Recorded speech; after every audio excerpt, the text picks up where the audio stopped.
These are my top 5 fights for 2024. And my criteria is that both fighters are going to go head on, or at least there's not going to be a lot of running, a lot of hugging. It's just going to be one of those fights that you're willing to pay because it's either undisputed or it's going to be a good fight that you're going to watch. And these are my top 5. At number 5, I have Tyson Fury, 34 wins, 24 via knockout, 0 losses, 1 draw, against Oleksandr Usyk, 21 wins, 14 via knockout, 0 losses, 0 draws. And the reason I have it at number 5, number 1, it's undisputed, so I had to have it on the list. The reason it dropped to number 5 is because Tyson Fury won a split decision against Francis Ngannou. And that gave me an iffy, is Tyson Fury actually training? Even though against Francis, you could say that why shouldn't he train? It was a UFC fighter crossing to boxing. Anthony Joshua did knock out Francis Ngannou. Now, another thing that is kind of a iffy, or if I'm a betting man, I cannot bet in this fight. Why? Because Tyson Fury, we don't know what Tyson Fury is going to show up. Is he the heavy boxer, or is he going to be a light boxer coming into that fight? I assume that with Usyk, he's going to be more in shape compared to Wilder. With Wilder, he smothered him. Wilder has small legs, not a lot of stamina, that it's easy to beat him later on in the rounds. Compared to Usyk, yes, he is small, but he has that stamina. He has that stamina that could go through rounds and win. As a matter of fact, the last 5 fights, only 1 was a knockout and the other 4 went to decision. Even though his knockout ratio is 66.67 compared to Tyson Fury, who is 70.59 ratio. And this comes to my decision, who I think is going to win. This is the hardest decision to pick out of the 5 fights I'm going to mention. I think Tyson Fury is going to win. He does have the age advantage, even though it's only 2 years, 35 compared to Usyk, 37. But I think that he always manages to win or get a draw. Compared to Usyk, it's all about skills. But when somebody has heart to win, I have to lean towards them on this occasion, and that's Tyson Fury. At number 4, I have Usyk Pitbull Cruz. 26 wins, 18 via KO, 2 losses, 1 draw. His KO percentage is 69.23 against Jose Valenzuela, 13 wins, 9 via KO, 2 losses. He did get KO once, 0 draws, and he has the same percentage on the KO with 69.23. Both are close at age. Jose is 24, Usyk is 25. This is going to be a great fight. But Usyk Cruz has been in that weight longer than Jose Valenzuela. Also, Jose Valenzuela has touched the canvas. He did lose via KO against Edwin de los Santos. And for people that don't know who Edwin de los Santos is, he is the person that fought Shakur Stevenson that a lot of people felt it was a boring fight.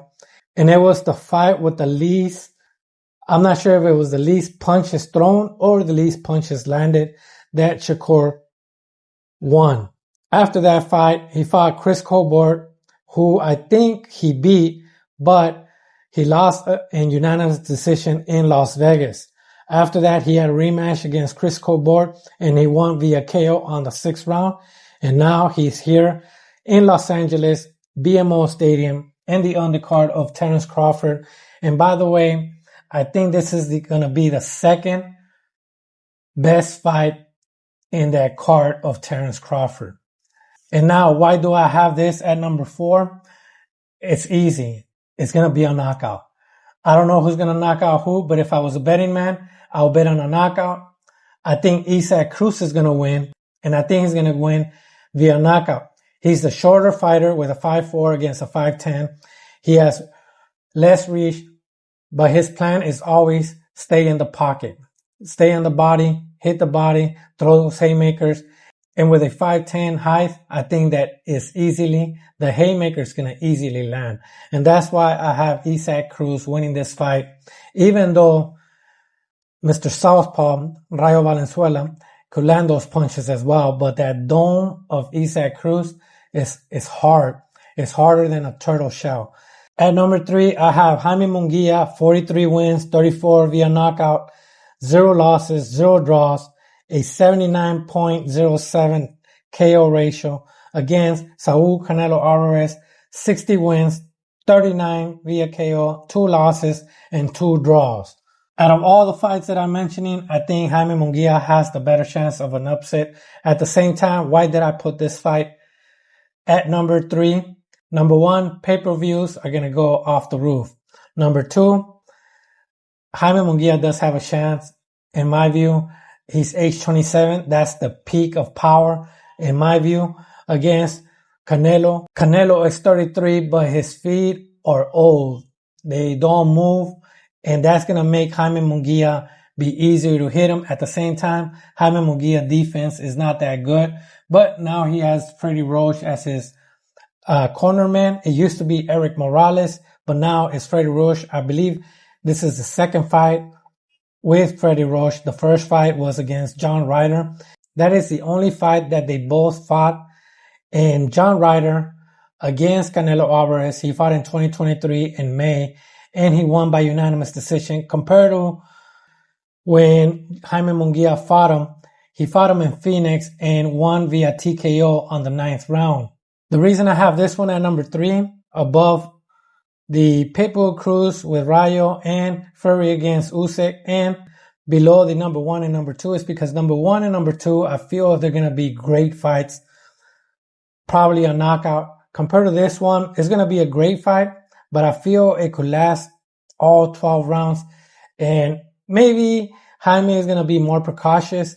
But like I mentioned, he does have Freddie Roach that's going to try to tell him to attack. I think he told him during the John Ryder fight to attack instead of just staying put, since he already knows this is like the peak of his power compared to Canelo, who I feel is already on the downhill, and he probably has 2-3 fights. And when I mean 2 to 3 fights, 2 to 3 solid fights. After that, I feel like he's going to retire or just take easy fights. At number 2, I have Dmitry Bivol, 22 wins, 11 via knockout, 0 losses, 0 draws against Artur Beterbiev, 20 wins, 20 via knockout, 0 losses, and 0 draws. Just by looking at the stats, you could tell that if it goes the distance, Bivol might win since he has 22 wins, 0 losses, but 50% K ratio compared to Artur Beterbiev, who has 20 wins and all 20 via KO, which is 100%. The last time that Artur Beterbiev went all the way to the 12th round was in 2017. Compared to Bivol, whose last 9 fights, they win the distance. The reason I put this one number 2 is because it's for undisputed as well. And I feel it's going to be a knockout. Even though Bivol is not a knockout artist, I still feel it's going to be a knockout or it's going to be all out brawl because Beterbiev is going to take it to him. Bivol has to fight back. He has to counter. He has to try to make this fight a close fight to win it on the distance. I think Artur could pull it off, even though his age is 39 years old compared to Bivol, 33.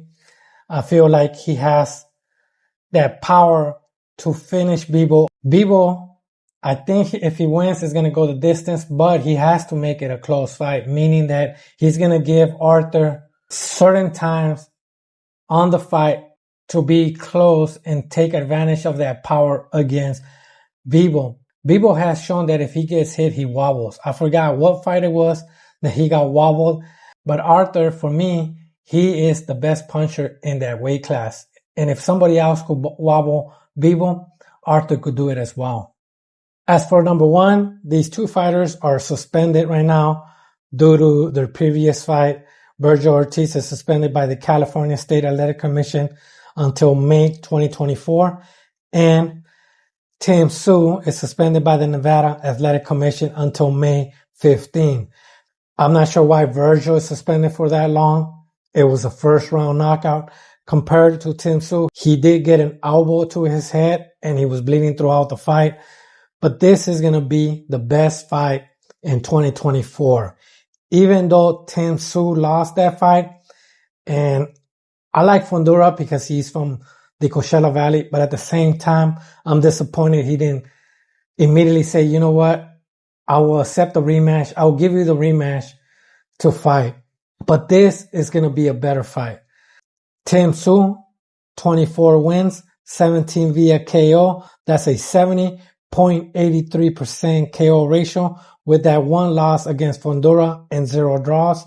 Against Virgil Ortiz, 21 wins, 21 via knockout, 0 losses, 100% KO ratio. On this fight, if you look at the knockouts, Virgil Ortiz has the upside. At the same time, Tszyu has been in that weight class longer, that he's more comfortable in that weight. And if I'm a betting man on this fight, it's going to be a knockout. I'm leaning towards Virgil Ortiz, but Tszyu, like I said, he's been in that weight class longer.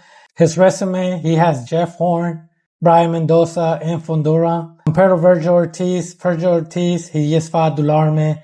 He doesn't really have all those names that pop out, but I feel like Virgil Ortiz does have the advantage. The only time that Tszyu fought outside of Australia, he lost, and that's against Fundora. And Virgil Ortiz, he is from Texas, but he sometimes fights in California since Robert Garcia, his trainer, his cornerman, is in California. He fought in the undercard of Jose Ramirez in Fresno, the last fight. The reason I have this one number 1 is because these two boxers move forward. It's going to be a knockout. It's not the first one that wobbles. If he could recover, it's just going to be a brawl. And this fight with the Pitbull Cruz is going to make that card worth buying.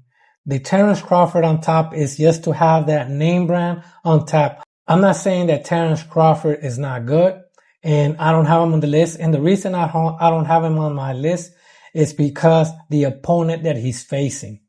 It's not him, it's the opponent.